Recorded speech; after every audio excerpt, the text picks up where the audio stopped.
En el Medio Oriente, dice Enrique Zimmerman, nada es lo que parece. Es una de tus frases, ¿verdad? Pero desde el 7 de octubre y en especial desde la llegada de Trump a la presidencia, las contradicciones entre lo que se dice y lo que se hace han hecho del Medio Oriente un verdadero enigma. Pero hay quien sabe leer entre líneas y esta persona es un periodista y analista, presidente de la Cámara de Comercio de Israel Países del Golfo, candidato al Premio Nobel de la Paz, entre otras cosas, Sobre todo israelí de elección desde los 16 años. desde los 16. Que vine aquí solo y vine de visita y me quedé. Envié un telegrama a mis padres diciendo, con dos palabras, diciendo, me quedo. Y ya está. Desde Y, entonces estoy aquí. y gracias a Dios que estás ahí, porque haces mucho bien a Israel. Enrique, empecemos por Gaza. Sí. La masacre del 7 de octubre sacó de la invisibilidad a la causa palestina, pero una duda me ha perseguido desde esta fecha. ¿Acaso jamás se suicidó para que Al-Fatah tomara, podría ser, control de su territorio? ¿O cuáles eran las expectativas de Hamas? Las expectativas de Hamás eran lo que son siempre. Matar, matar y matar. O sea, matar judíos. Esa es su ideología básica, si la tengo que resumir en un lema. Tú sabes, Mike, que yo entrevisté a todos sus líderes de sus 7 fundadores de Hamas en 1987. Yo entrevisté decenas de veces a 6 de ellos. Hay solo uno que sigue vivo en Líbano, que se llama Osama Hamdan, que nunca le entrevisté. Pero desde el fundador, Ahmed Yassin, el jeque Ahmed Yassin, parapléjico, Me y todos acuerdo. los que vinieron después, a todos ellos, incluido Ismail Haniyeh, que Israel mató en Teherán, a todos los entrevisté decenas de veces, incluido no hace mucho tiempo en Doha, en Qatar. Y siempre tuve esa impresión de que jamás tenía una especie de lucha interna entre su naturaleza y el objetivo de su organización, que es destruir a Israel, así de simple. Lo dicen y no lo esconden. Yo tengo decenas de horas grabadas en las que me dicen justamente eso, pero al mismo tiempo hay algún que otro sector dentro de la organización que entendió que Israel ya era una potencia, ya era algo que está aquí para quedar, y no los cruzados, como ellos decían hace muchos años, que vinieron, estuvieron aquí y desaparecieron después de 190 años. A mí me dijeron líderes de Hamas varias veces hace 20, 25 años, en 20 años Israel no existe. Lo mismo dicen los iraníes, que son el patrón, el mentor, diría yo, el padrino de Hamas de alguna forma en este proyecto del 7 de octubre. Pero hay algo que la gente no sabe y que para mí es fascinante. Y es que meses antes del 7 de octubre, en un hotel que yo conozco bien en Gaza, que se llama Comodoro, que creo que ya no debe existir, se reunieron 30 líderes de Hamas. Entre ellos había economistas, arquitectos, ingenieros, abogados próximos a Hamas. Cogieron el mapa de Israel y dividieron Israel en cantones y nombraron un gobernador de cada cantón. Y una de las personas que fue nombrada para dirigir el cantón de Ramle Lod quedó en estado de shock cuando vio eso, cuando vio esa locura colectiva del movimiento islamista que se divide a Israel. Y no solo, cogieron listas de instituciones israelíes importantes como hospitales, universidades, todo tipo de instituciones de real estate, si quieres, y se las repartieron entre ellos. O sea, ellos estaban convencidos que iban a conquistar Israel. ¿Y cómo lo sabemos esto? Porque el gobernador supuesto de Ramle Lod se asustó tanto cuando oyó eso que se volvió a su casa, hizo las maletas y se llevó a su familia al Cairo. Y cuando llegó al Cairo decidió llamar a unos periodistas israelíes y contarles todo, pero ya fue después del 7 de octubre. Sí. Entonces, así se supo que en realidad esta locura colectiva de Hamas no era simplemente un atentado más, con un objetivo de matar judíos como hicieron en los años 90 con todo el tema de los atentados suicidas que lograron matar los acuerdos de Oslo. En este caso, el objetivo era conquistar Israel, crear un Estado islámico en todo este territorio. No quieren un Estado palestino, quieren un Estado islámico en todo lo que es Cisjordania, Gaza, Jerusalén Oriental y Estado de Israel. Todo esto junto, crear un Estado islámico, ese era su objetivo, que sea aceptado por Naciones Unidas como un nuevo Estado, lo estaban preparando y lo que querían además era matar la posibilidad de un acuerdo entre Israel y Arabia Saudita que ellos veían que estaba del otro lado de la ventana, ya estaba ya preparado, ya estaba maduro, iba a ocurrir en muy poco tiempo con Arabia Saudita, con Indonesia. Israel iba a firmar un acuerdo el día 15 de octubre del 2023. El 7 de septiembre yo estuve en Arabia Saudita con la primera delegación oficial israelí, 12 personas encabezadas por la doctora Nirit Ofir, una profesora de Oriente Medio israelí joven, brillante, que tiene las puertas abiertas de los palacios en todo el Golfo y entre ellos en Arabia Saudita. Y íbamos todos con una etiqueta enorme que decía Israel abiertamente en Arabia Saudita, en Dammam, y nos miraban de algunos países árabes en shock. Éramos como extraterrestres, pero el mensaje que venía del palacio era: las relaciones con Israel están a la vuelta de la esquina. Y jamás lo entendió, y Irán lo entendió, y el 7 de octubre, de la misma manera que en los años 90 mataron la esperanza de un acuerdo con los palestinos, el objetivo aquí era matar el acuerdo con Arabia Saudita y la continuación de los acuerdos de Abraham. Pero iban a conquistar Israel con 5.000 terroristas. Yo me imagino que la idea era en un principio ocupar zonas de Israel y luego seguir adelante. Y por eso ellos llevaban meses entrenándose. Y debo decirte una cosa, eran 5.700 para ser más exactos, que entraron por 100 lugares diferentes en la frontera, que sorprendieron a Israel.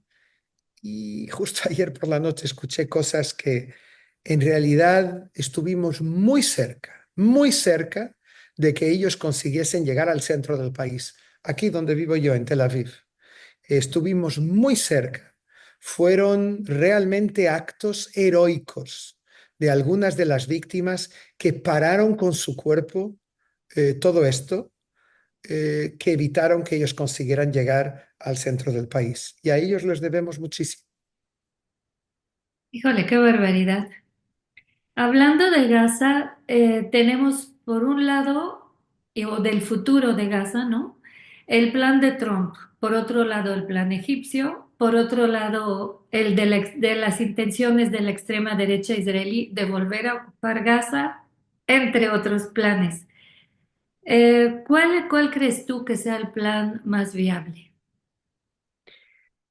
Yo creo que Donald Trump hizo algo, me parece notable, y lo está haciendo ahora también. Lo está haciendo, por ejemplo, en este momento hablando con Hamas para conseguir la liberación de rehenes. Lo que él está consiguiendo y lo que él hizo cuando él habló de sacar 2 millones de palestinos de Gaza es pegar una patada al balde de agua y decir: señores, se acabó. Salgan de su zona de confort, dejen de repetir como un papagayo las mismas cosas, las mismas frases, fórmula dos estados, todas estas cosas que dicen para de alguna manera salirse de su zona de confort, de quedarse, perdón, en su zona de confort y decir: a mí que no me toquen, y no hacer nada más y mantener el status quo. Lo que hizo Trump es provocar un cataclismo en el mundo árabe. Inmediatamente hubo una reunión en Riad, luego hubo otra de la Liga Árabe el día 4 de marzo en el Cairo, y aunque a mí hubo cosas que no me gustaron, por ejemplo, que hayan adoptado el denominador común más bajo y para que todos apoyasen el plan egipcio, que en el fondo fue lo que fue aprobado allí, eh, ellos usaron, por ejemplo, terminología que a mí, debo decirte, Mai, me puso muy nervioso. Cuando hablan de Israel como la entidad israelí, como si no fuese un Estado. Pero si hablasen del Estado palestino, que es un mito, que aún no existe. O sea, pero sin embargo, hay por un momento que respirar hondo y analizar el documento, y fue lo que yo hice, y llegué a la conclusión que es extraordinariamente importante porque lo que se logra en ese documento, en esa propuesta egipcia, es que 22 países árabes con consenso sacan a Hamas del mapa del futuro. O sea, jamás no tiene lugar alrededor de la mesa donde se va a delinear el futuro. Y yo esto lo llevo diciendo desde el día 7 de octubre al mediodía. Cuando horas después me entrevistaban, yo dije, jamás abrió las puertas del infierno y jamás perdió su lugar alrededor de la mesa, y todos los mitos que había de que a lo mejor jamás estaba cambiando y estaba convirtiéndose en un proceso similar al que hizo Al-Fatah en los años 90, todo fue un engaño enorme y brutal, y hoy en día jamás no tiene derecho de existencia. Ahora, yo te diré, yo creo que el mundo árabe, estuve en Arabia Saudita varias veces últimamente, y ellos dicen lo mismo de Hamas. Hamas no puede permanecer en Gaza como el gobierno de Gaza. Y ya ellos mismos se convencieron de que tiene que haber otra fuerza palestina, lo que llaman una comisión tecnocrática, una especie de gobierno que es quien va a gobernar, por así decir, Gaza, en el plan Marshall que se va a aprobar, que se va a poner en marcha, que tiene dos etapas, que costará unos 53.000 millones, yo creo que será más, que durará unos 5 años, en el cual yo veo dos personas posibles para dirigirlo. Uno se llama Muhammad Ahlan y es el hombre de Emiratos Árabes Unidos, un palestino de Gaza que fue ministro en el pasado, pero que es rival de Mahmoud Abbas. Y otra opción es Salam Fayyad, que es un hombre incorrupto, uno de los pocos que hay en la autoridad palestina, que fue funcionario del Banco Mundial y que es el hombre de confianza de Occidente y de Estados Unidos, un tipo que no recibía sueldo cuando fue primer ministro y era el terror de Arafat porque le hacía auditoría a sus cuentas y veía toda la corrupción que había, y por eso le echaron un día. Y ahora él podría volver para dirigir este proceso en Gaza. En cualquier caso, la pregunta es, Mai, ¿cómo se va a desarmar a Hamas? Hamas está muy debilitado. No es lo que nos imaginamos. Cuando vemos las imágenes de los sábados en los que liberan rehenes y ves a 300 tipos con uniformes limpios, planchados, con armas, todo es un teatro. Muchos de estas personas reciben $200 para hacerlo, termina el sábado la ceremonia, entregan el arma, entregan el uniforme y reciben el dinero. Y $200 en Gaza son una fortuna hoy Sí. en día. Entonces, eso es lo que jamás hace, pero jamás intenta probar que aún existe, que es como un boxeador que por más golpes que haya recibido aún no está KO y está allí y aún está en pie, pero está muy debilitado. Y ellos entienden que si ellos siguen, no habrá reforma en Gaza, no habrá reconstrucción en Gaza, y por lo tanto la pregunta es quién les va a sacar las armas. Finalmente, yo creo que va a haber ejércitos árabes en el futuro por un tiempo en Gaza, y la autoridad palestina al final tendrá que volver. Qué impresionante.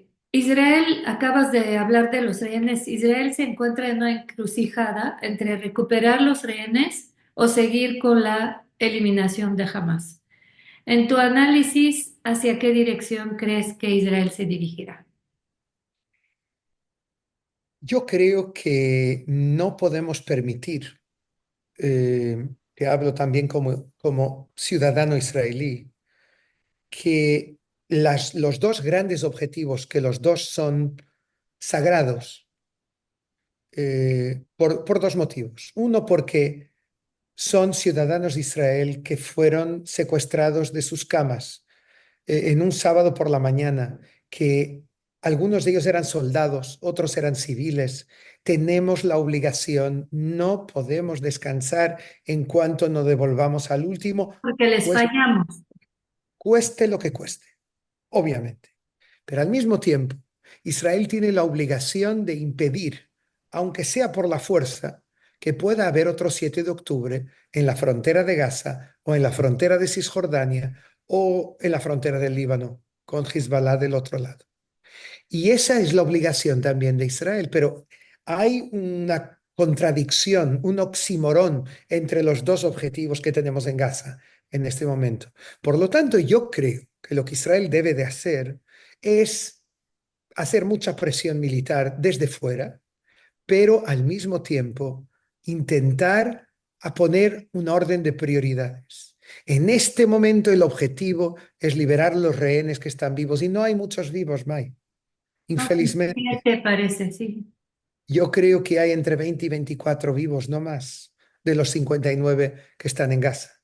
Y conforme pasa el tiempo, es como una bomba de reloj que está haciendo un tic-tac y no sabemos cuántos van a estar vivos. Ellos están, yo hablé ayer en la Plaza de los Rehenes con un chico, no me permitió decir su nombre, uno de los que volvió hace unos días. Y él me dice, tú tienes que entender que cuando hablamos de las condiciones difíciles de los rehenes, nos referimos a rehenes de 20 y pico de años, algunos de ellos soldados, que están encadenados de brazos y de piernas, que tienen heridas provocadas por las cadenas, que están en la oscuridad, algunos de ellos encerrados en jaulas, y que les tiran media pita, un cuarto de pita, depende, al día, y hacen sus necesidades encima, al lado, dentro de estas jaulas, y beben agua salada. Eso es. Eso es el caso de Eitan Horn, este chico que su hermano fue liberado, Yair, y que vimos el vídeo, que realmente te rompe el alma ver la separación de los dos hermanos que Yair no sabe si va a volver a ver a Eitan algún día. Los dos eran gorditos, tú ves sus imágenes de antes en el kibutz, en el pub, haciendo fiestas, pasándoselo bien, con un acento argentino a tope. Son gente que vive en eso, en los asados, y de repente los ves con 30 kilos menos, demacrados, el sufrimiento en su cara. No puede ser. Tenemos que hacer todo para traerles a casa, aunque nos cueste muy caro, aunque tengamos que liberar muchos prisioneros y ¿sabes qué?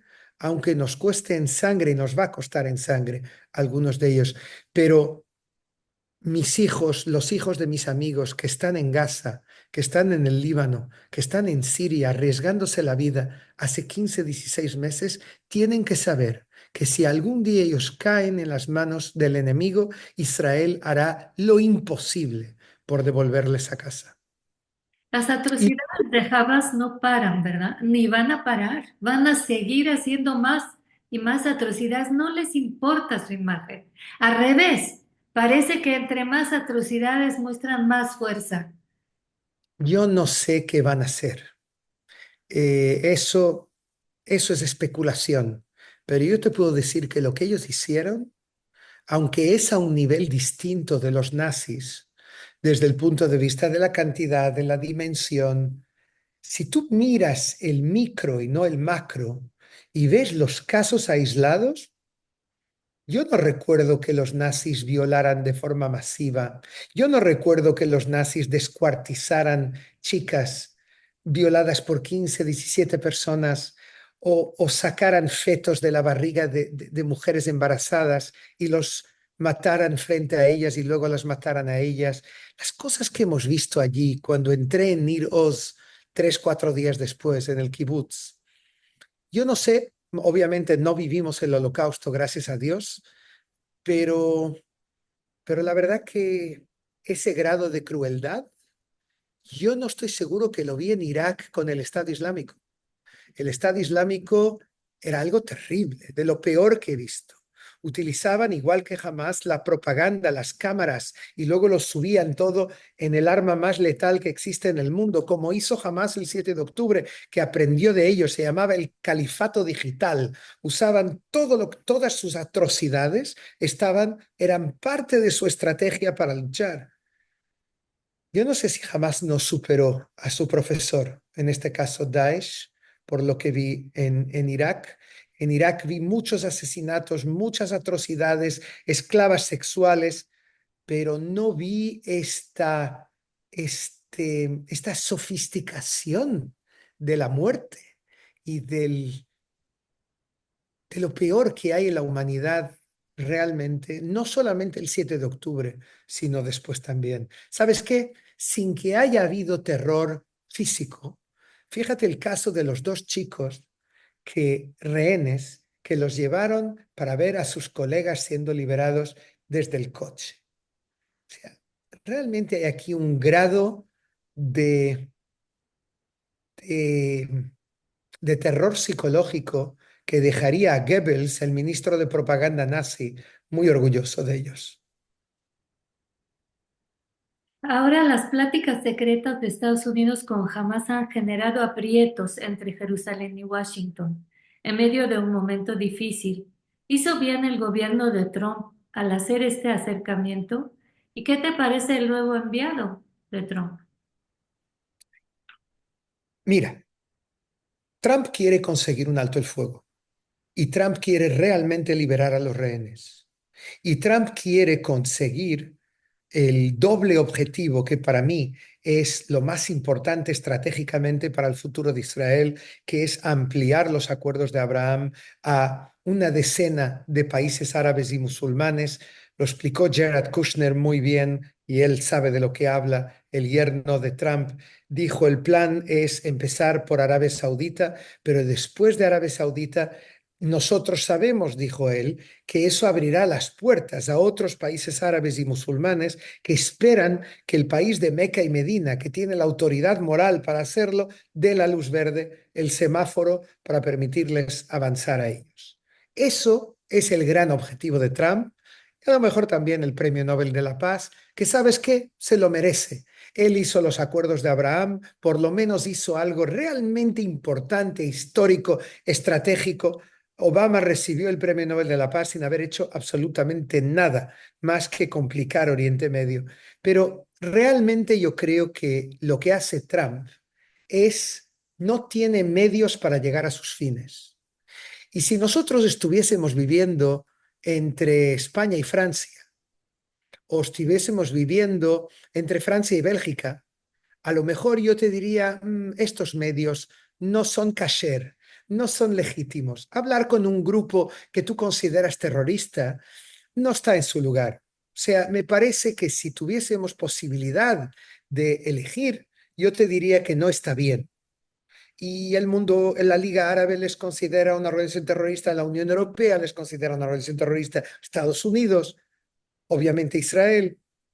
Pero sin embargo, en esta situación, cuando yo veo que los días van pasando y que no hay resultados y que hay a lo mejor dos decenas de personas que están allí desesperadas con el último respiro, en el sentido literal, dentro de esos túneles. Piensa que ellos están, Mai, a 2 kilómetros de donde vivían y de donde están sus parientes.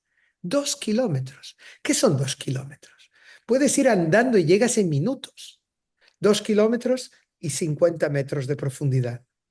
Imagínate la impotencia terrible, pero saben que si los soldados se acercan, los ejecutarán en el momento. Por lo tanto, hay que conseguirlo probablemente a través de un acuerdo. Creo que Trump quedó muy impresionado con los 6 rehenes que le vinieron a ver, especialmente Eli Sharabi, que dio una entrevista en Israel. Tú ves a este hombre, su imagen hace un año y medio y ahora son dos personas distintas.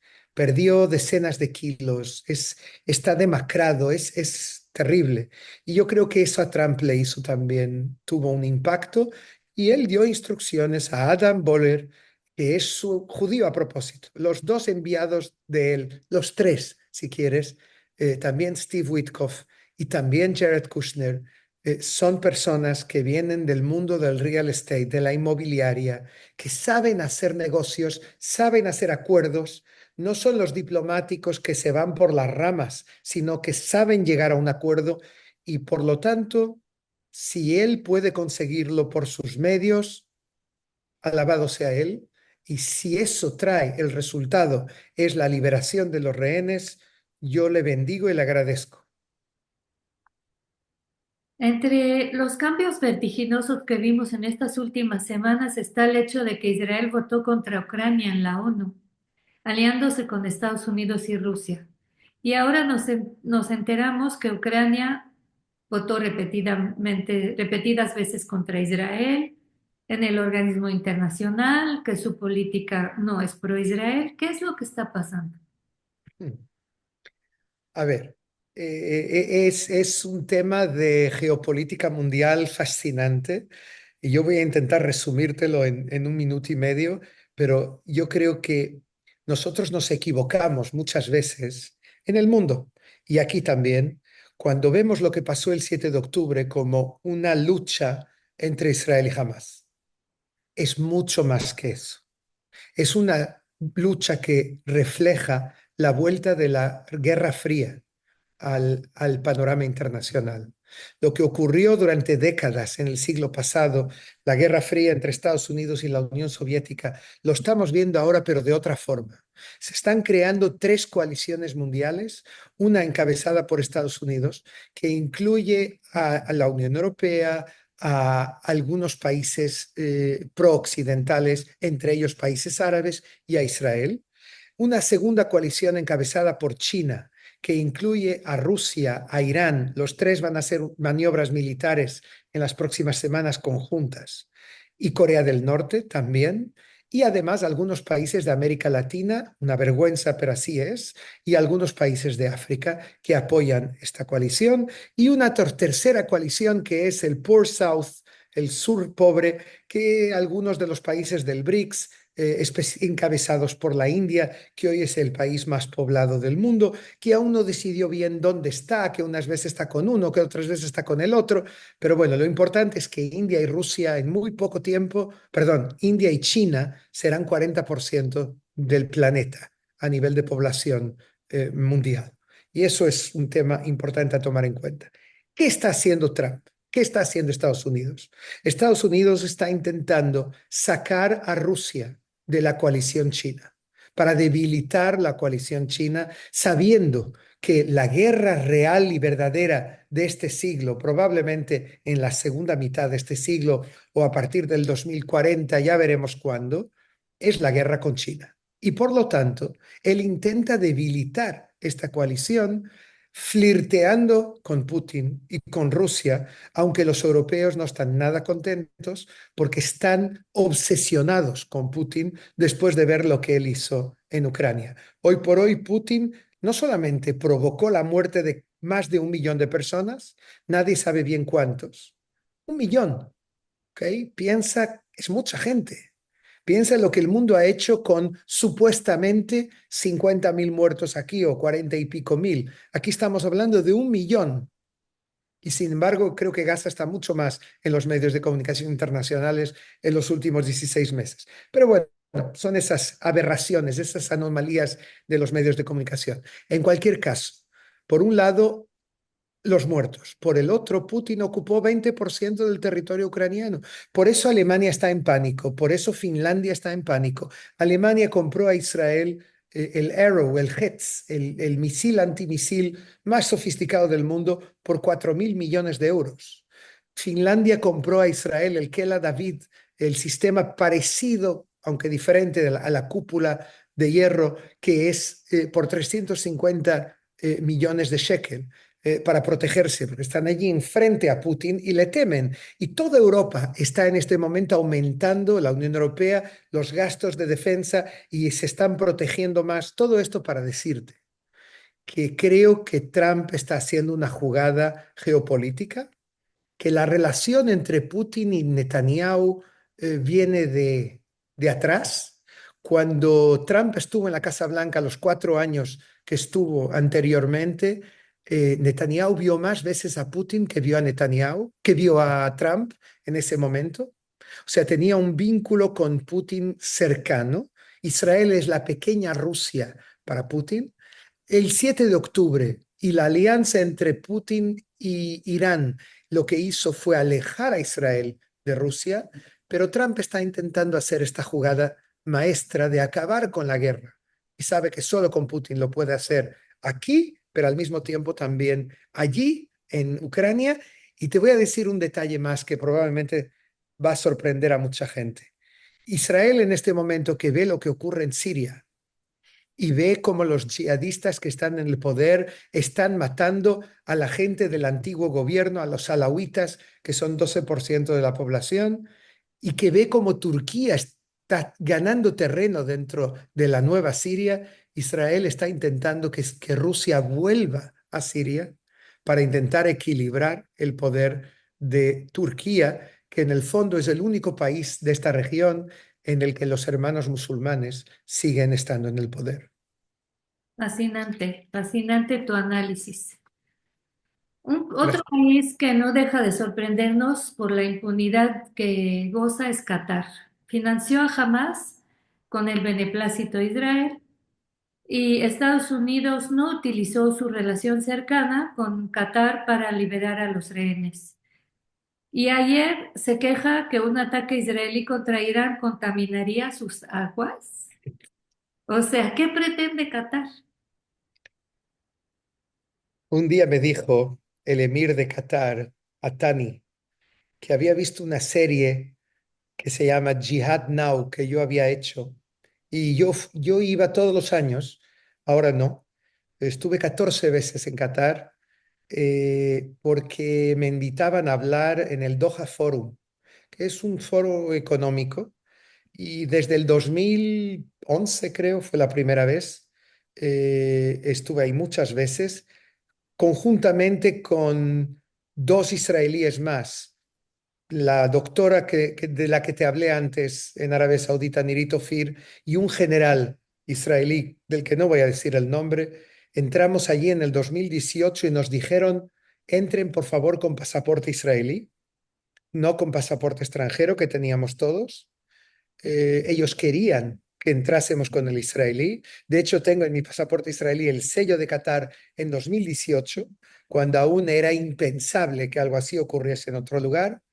Qatar, el emir me dijo una vez cuando me pidieron para ir a verle, y fue una conversación off the record, me dijo, Israel y nosotros somos lo mismo, países pequeños rodeados de enemigos muy poderosos. Yo le dije, bueno, con una pequeña diferencia, que ustedes reciben aquí a grupos islamistas, Israel no.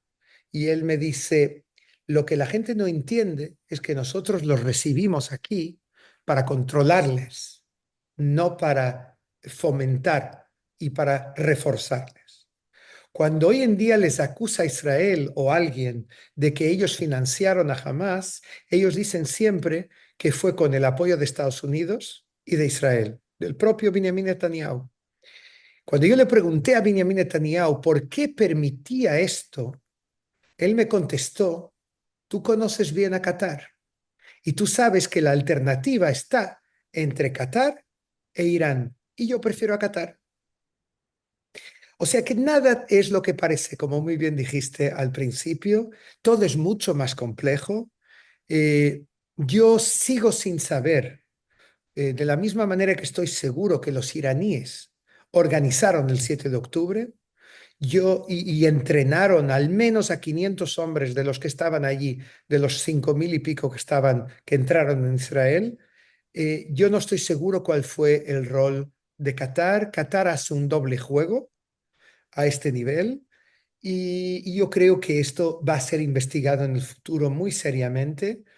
Piensa que Qatar es curioso, la gente no lo sabe esto, sabe lo de Hamas, pero no sabe, por ejemplo, que a raíz de la presencia de la base militar más importante de Oriente Medio de Estados Unidos, que está en Doha, en Qatar, con 10.000 soldados, financiada por Qatar para protegerse, los tienen allí. A raíz de esto, Cuando Irán decide atacar Israel por primera vez y por segunda vez, hubo dos ataques, uno en abril y otro en octubre del año pasado. Y cuando Irán ataca a Israel, y es la primera vez en 250 años que los persas, los iraníes hoy en día, atacan un país lejano, y no a través de aliados, de proxies, sino ellos de forma directa, cuando Irán lo hizo, desde Doha, Qatar, había un Estado Mayor dentro de la base norteamericana con cataríes, saudíes, emiratíes, bahreníes, todos estos juntos, jordanos, pilotos jordanos, todos ellos juntos, ¿haciendo el qué? Protegiendo a Israel. Entonces, no se habla mucho de esto porque eso puede crear problemas en el mundo árabe y manifestaciones en las calles, pero los acuerdos de Abraham se convirtieron en el ataque iraní en una especie de alianza de Abraham improvisada en ese momento, en el que Israel y Estados Unidos estaban apoyadas por una serie de países que ayudaron a Israel porque Irán es un enemigo común. Wow. La misma pregunta se puede hacer sobre Arabia Saudí, que tú conoces mejor que nadie. ¿Es No, la clave de una futura paz entre Israel y los países árabes? Y su dinero será fundamental para una posible reconstrucción de Gaza. ¿Cuáles son sus expectativas? no solo Arabia Saudita. Yo creo que hoy por hoy en Gaza tiene más rol que Arabia Saudita directo en el terreno Emiratos Árabes Unidos. Tienen ahí al asesor del presidente Mohammed bin Zayed, que es muy poco conocido, pero te diré que para mí es el personaje más fascinante de Oriente Medio en este momento. Es un hombre que no le gusta la publicidad, pero que yo tuve la oportunidad de hablar con él rápido, cortito, dos veces, y me pareció fascinante. Es un hombre muy inteligente y me parece que él fue el arquitecto, por un lado, de los acuerdos de Abraham y por otro lado, de la nueva Arabia Saudita. Y ahora pasamos a Arabia Saudita. Mientras que Emiratos son 10 millones de habitantes, de los cuales la mayoría son extranjeros y un millón y medio son locales, en Arabia Saudita tienes 37, 38 millones de habitantes. Es el país de Meca y Medina, por lo tanto, ellos tienen autoridad moral sobre 2.000 millones de musulmanes en el mundo, casi, y tienen también la autoridad económica que les da ser el principal productor de petróleo del mundo, conjuntamente con Venezuela, que es otra historia. Eh, yo estuve en Arabia Saudita la primera vez hace 5 años, 6 años ya, no, 5 años, 5 años y medio. Y, y el último año estuve allí 5 veces. Estuve también anteriormente. El cambio que veo en Arabia Saudita es brutal. Un periodista saudí muy famoso, Abdelaziz Ibn Hamis, que es muy próximo al príncipe heredero, que es el rey de facto, Mohammed bin Salman, el famoso príncipe llamado MBS. Él me dijo, él viene a Israel continuamente. Estuvo aquí 6 veces y siempre nos reunimos. Estuvo primero en mi universidad, se llama Reichman, pero ya hoy en día ya va a ver a Netanyahu, va aquí, va allí, libremente. Y él me dijo una frase muy fuerte hace unos meses. Me dijo, lo que empezó en el césped, en los jardines de los kibbutz del sur de Israel, terminará en los jardines de la Casa Blanca, diciendo lo que la matanza que empezó en el sur de Israel terminará con un acuerdo entre Israel y Arabia Saudita. Cuando yo le pongo los problemas y le digo, bueno, pero hace falta esto, el príncipe pide algún tipo de hoja de ruta que lleve a un Estado palestino, este gobierno israelí no es capaz. Él dice, esperamos décadas, podemos esperar 2, 3 años más. Pero según él, antes del 2030 habrá normalización entre Israel y Arabia Saudita. Yo le contesto siempre que él me lo dice, Inshallah, que tú sabes lo que quiere decir en árabe, y bueno, Primero Dios.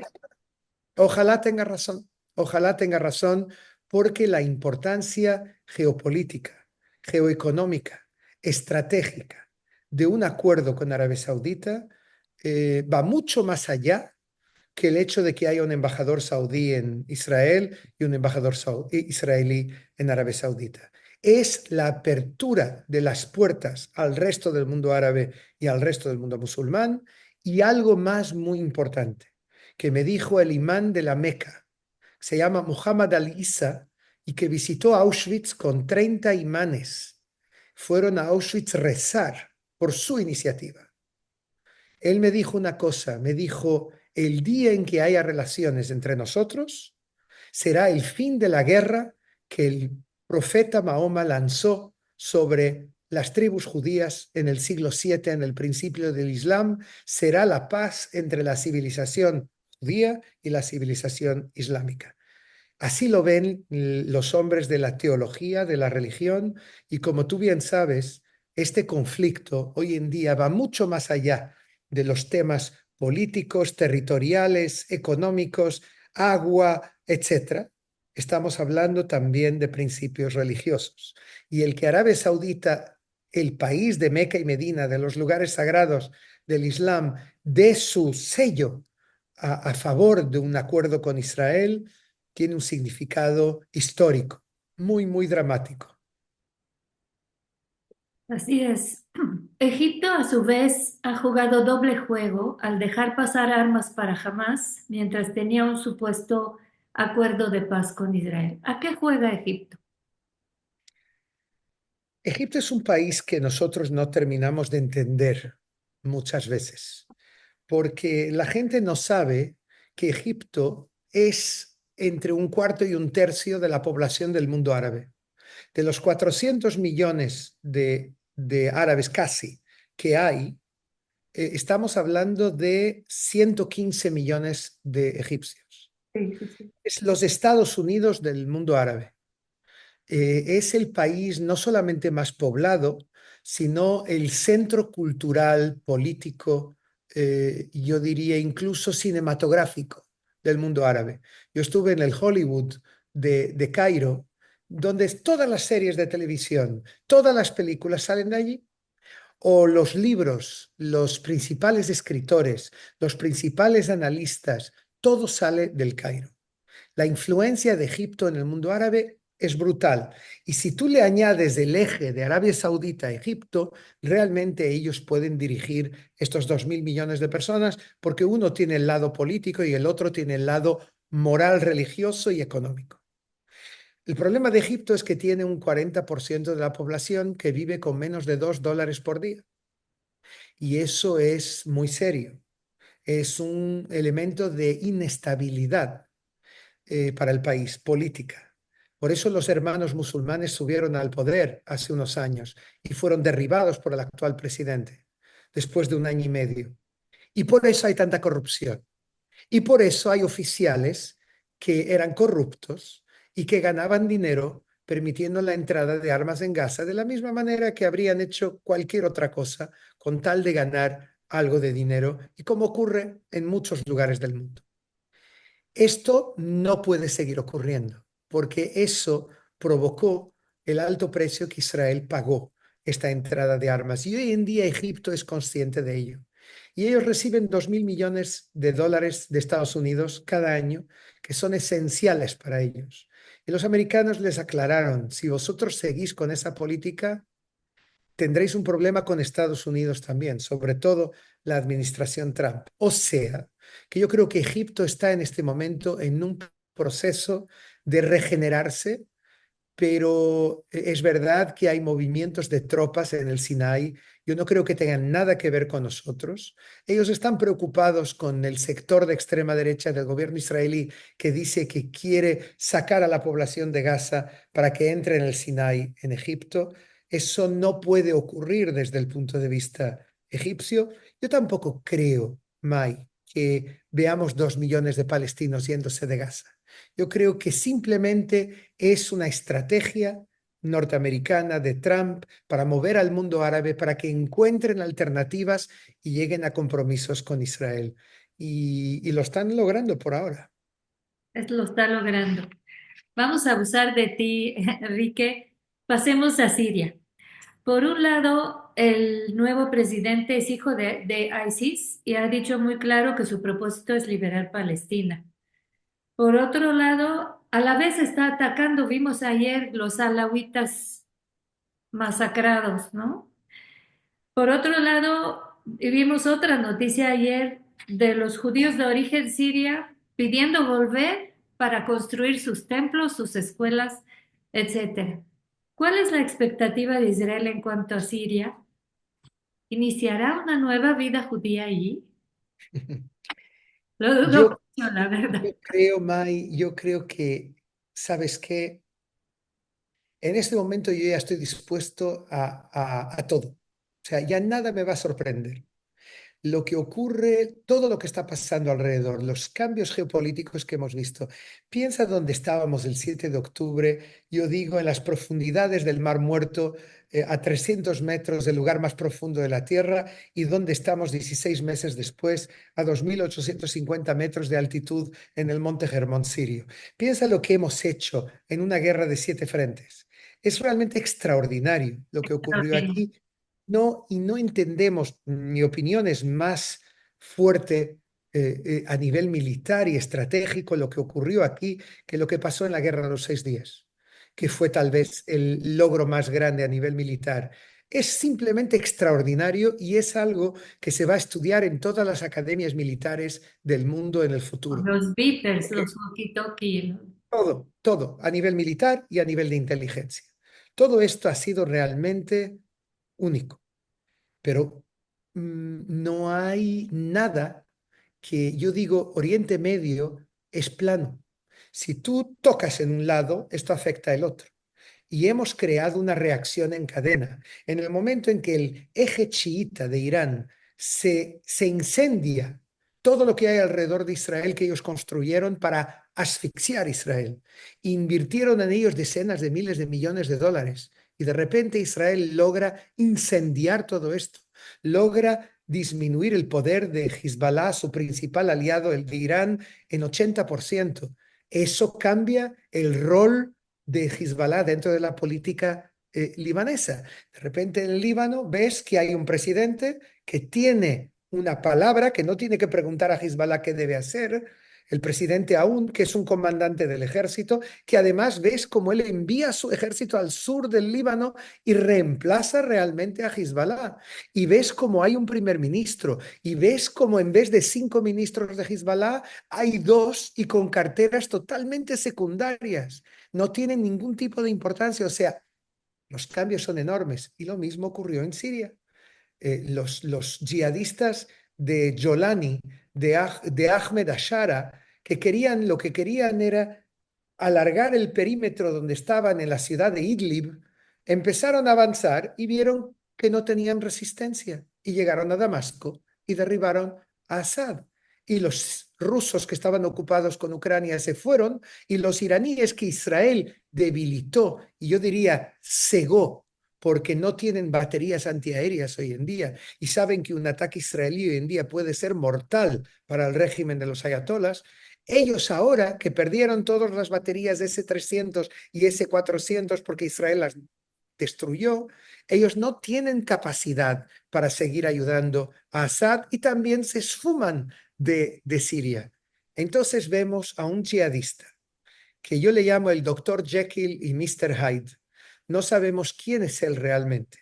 Si es el yihadista primero de Al-Qaeda y luego del Estado Islámico, o si es alguien que se intenta, diríamos en hebreo, lahzor b'tshuvah, volver a la religión, pero en el buen sentido de la palabra, cambiar de repente va con corbata y de repente se presenta como un estadista y estuvo en la Liga Árabe en el Cairo en el día 4 de marzo y fue a Arabia Saudita y quiere lograr el apoyo, pero al mismo tiempo tiene a los turcos y a los cataríes que le intentan traer al mundo de los hermanos musulmanes.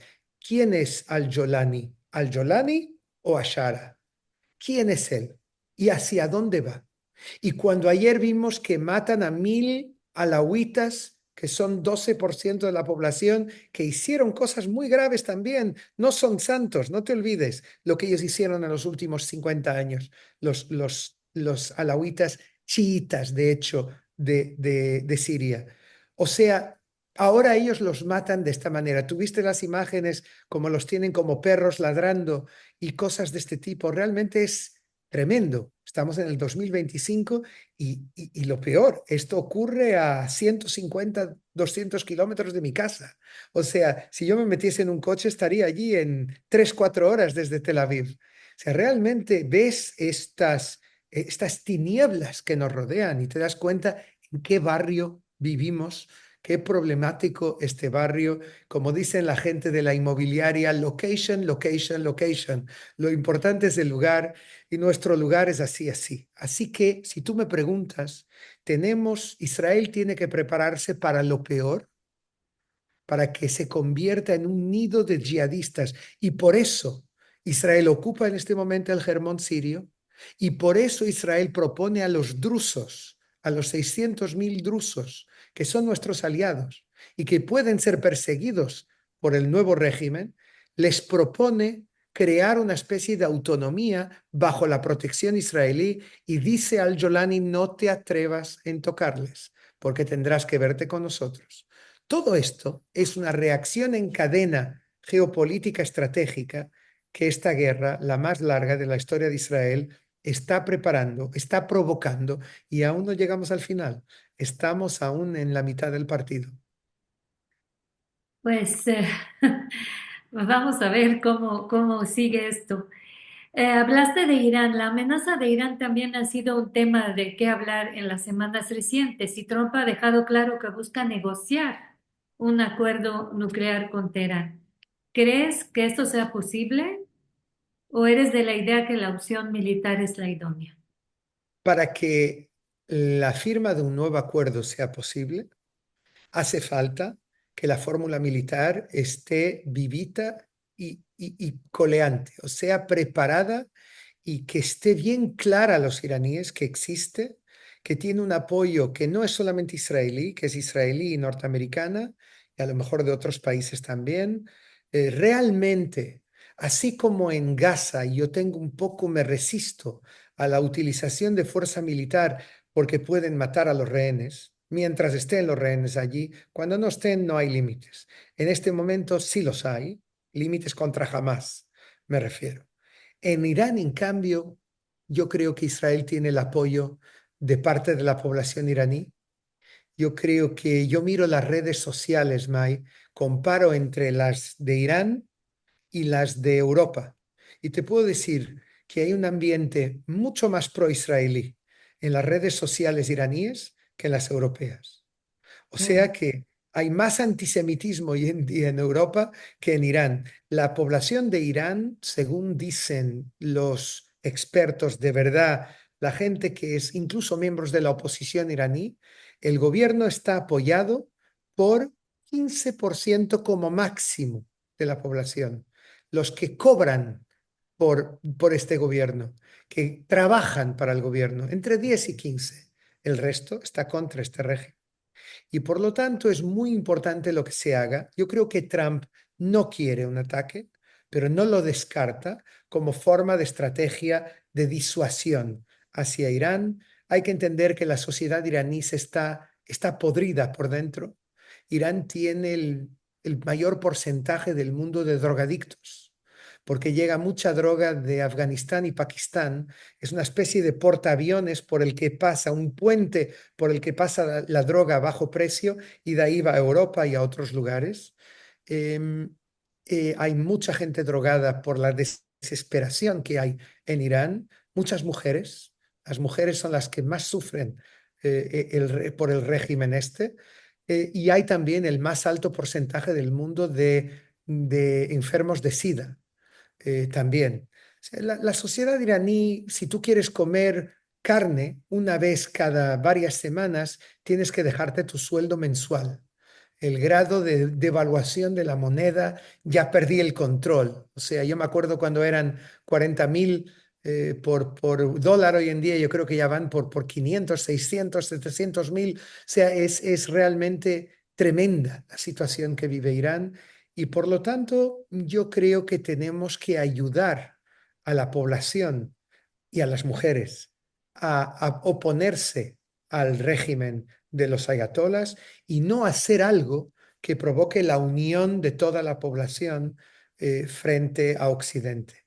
Hay que dividir para reinar y en este caso este régimen es un peligro no solo para Israel, sino para toda la humanidad, este régimen iraní, y tiene que de alguna forma pasar a otro mundo. Yo deseo a los iraníes, que son un pueblo muy inteligente, que consigan crear una democracia y consigan tener una vida como la que se merece. Así es.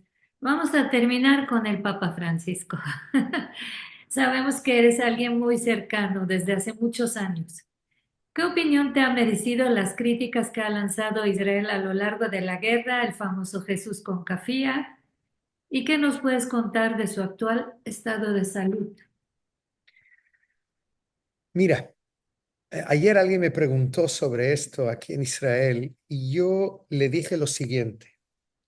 La forma como el Papa Francisco es presentado sus posiciones y sus visiones de la región, como lo presentan muchos sectores judíos en el mundo y también dentro de Israel, es similar a la forma como deformada y caricaturesca como parte de la prensa mundial refleja lo que ocurre entre Israel y Hamas en Gaza. El Papa Francisco es todo menos lo que algunos presentan como alguien que es antisemita, que odia a los judíos, que acusa a Israel de genocidio. Hablaste del pañuelo palestino, de la kefir. Yo hablé con él el mismo día en el que él estuvo sentado en su silla de ruedas frente a un Belén y en ese Belén había un pañuelo palestino. Él me dijo, yo no he visto el pañuelo. Yo sabía que la gente de Belén lo había, todos los años hay una zona cristiana distinta del mundo que es responsable de crear el Belén del Vaticano. Y este año era la comunidad de Belén, la ciudad de Belén, en la autoridad palestina. Y ellos pusieron su kefía, me imagino, con un doble sentido y con un objetivo muy claro. Cuando el Papa se enteró que había allí una kefía número uno y la reacción que eso provocó en el mundo judío, ordenó inmediatamente y me escribió un correo electrónico diciéndomelo para que yo lo difunda, ordenó inmediatamente retirar la kefía. Número uno, yo le he visto en los últimos 7 meses, una vez por mes, religiosamente. Y te puedo decir que hablamos mucho sobre el tema que él fue acusado de que utilizó la palabra genocidio para hablar sobre Gaza. Y yo le dije claramente lo que creía. Le dije, Papa Francisco, no siempre tenemos que estar de acuerdo. Puede que usted piensa que realmente hay un genocidio en Gaza, pero yo le quiero decir que eso es falso, que eso es una deformación, una mentira en primer lugar. Yo estuve en Gaza, yo vi lo que ocurre en Gaza y lo que ocurrió en Gaza y sigue ocurriendo es que jamás, después de 9 años de intentarlo, logró arrastrar a Israel hacia dentro de Gaza. Y el primer ministro israelí y el gobierno no querían. Sabían que eso es un pantano en el que te puedes enterrar, pero lo lograron con el 7 de octubre. Y él me dijo, yo te lo dije, el 14 de octubre te llamé por teléfono, me recordó, hay una llamada telefónica que él me llama al móvil y me dice, Enrique, estoy muy cerca de ustedes, una semana después de la matanza. Y me dijo, ellos nos devuelven a toda la región 50 años atrás. Todo esto está grabado con su voz. Pero obviamente nadie quiso hacer atención a esto. Entonces le pregunté, ¿de dónde viene el término genocidio? Y él me explicó. Él me dijo, un periodista me dijo, me preguntó, Papa Francisco, ¿qué opina del genocidio de Gaza? Y yo le contesté, si hay o no un genocidio, tiene que decidir quién sea un experto en el tema y lo pueda analizar, no yo. Inmediatamente después corrió la voz que el Papa habla de genocidio en el contexto de Gaza y yo le dije, Papa Francisco, ¿sabe usted que la población de Gaza creció en 2,02% desde el 7 de octubre? Eso era hace ya un mes y medio, dos. Y él me dijo, ¿de verdad? Pues eso quiere decir que no hay genocidio en Gaza. Le dije, exactamente, hay una tragedia, Hay mucha gente inocente que ha muerto por culpa de Hamas, porque son rehenes de Hamas desde el año 2007, cuando se llevó a cabo un golpe de Estado. Y le expliqué quién era Sinwar, el líder de Hamas, que fue el cerebro del 7 de octubre, y no te voy a decir cuál fue su respuesta sobre lo que él pensaba de Sinwar. En cualquier caso, no es por casualidad que el Papa Francisco ¿Qué fue lo que mantiene un dijo? ¿Qué contacto. pensaba de Sinwar? No es una casualidad que el Papa Francisco mantiene un diálogo continuo con Israel, por un lado. Teníamos que ir con el presidente Herzog el jueves hace 2 semanas, pero él fue internado y tuvimos que postergarlo, pero lo vamos a hacer pronto, si es que él se recupera, si Dios quiere lo hará, y podremos ir con el presidente Herzog. Él quiere venir a Israel, esperemos que lo pueda cumplir también. Quiere ir a Nir Oz a hacerse una foto con amigos argentinos que fueron secuestrados, que él conocía de Buenos Aires, de su infancia, de cuando estudiaba y vivía allí. ¿En serio? Todo esto es muy importante y además él no mantiene ningún contacto con Hamas, se niega a hablar con ellos y sí mantiene un contacto diario, incluso ahora desde el hospital, con la iglesia en la que están concentrados 600 cristianos en el norte de Gaza, en la que ellos reciben ayuda humanitaria, medicamentos, médicos, eh, y bueno, intervenimos en esto también. Y él, el Papa me decía ¿Reciben la de última vez que le Israel? vi, sí, y además el ejército no se acerca a la iglesia para que no haya combates cerca de esto, sino que se aleja a una distancia prudente. Y el Papa mismo me dijo, veo que hay esfuerzos por parte de Israel y ellos se sienten mucho más seguros en esta iglesia. Pero bueno, es una situación difícil y obviamente yo me imagino que cuando el Papa recibe informaciones de allí sobre niños muertos, etcétera, esto le duele en el alma. Pero no olvidemos una cosa, y yo remito a todos a un libro que él escribió con el rabino Abraham Skorka, uno de sus mejores amigos, rabino de Buenos Aires, que se llama Entre el cielo y la tierra. Y allí él habla de terrorismo, habla de holocausto, habla de su visión sobre el judaísmo y tal como me dijo a mí muchas veces, el antisemitismo es un pecado y quien no reconoce el derecho de existencia de Israel como Estado judío está pecando de antisemitismo. Con eso ya lo ha dicho todo. Así es. Enrique, que es un privilegio platicar contigo. La verdad, un interlocutor con mucho conocimiento que ha ido sobre el terreno. Es, es una cosa impresionante todo lo que sabes. Muchísimas gracias por esta Me plática. hará mucha ilusión venir a México y que hablemos allí en distintos foros de la comunidad, fuera de la comunidad, del gobierno, lo que queráis, cara a cara y no solo a través del Zoom. Ojalá sea posible. En un futuro, Primero, la semana que viene voy a estar en Brasil, luego estaré en Argentina y en Uruguay y están previstos varios de estos viajes próximamente. Yo creo que no hay nada mejor que venir y como decimos nosotros aquí en Israel, levalbel y mauvdot, confundir con los hechos. Hay que explicar los hechos porque infelizmente hay mucha ignorancia mucha y desinformación. muchos estereotipos y mucho antisemitismo y hay que poner los hechos sobre la mesa y, y a veces cuando traes los hechos y puedes comprobar que así son, no solo opiniones y evaluaciones, sino hechos, es la forma de conseguir cambiar la opinión de aquellos que están en este momento infectados por la propaganda y por los estereotipos. Pues muchísimas gracias y Aquí, ahí. nos vemos en México. Primero Si Dios. Dios quiere. Hasta siempre que tengamos buenas noticias. Amén.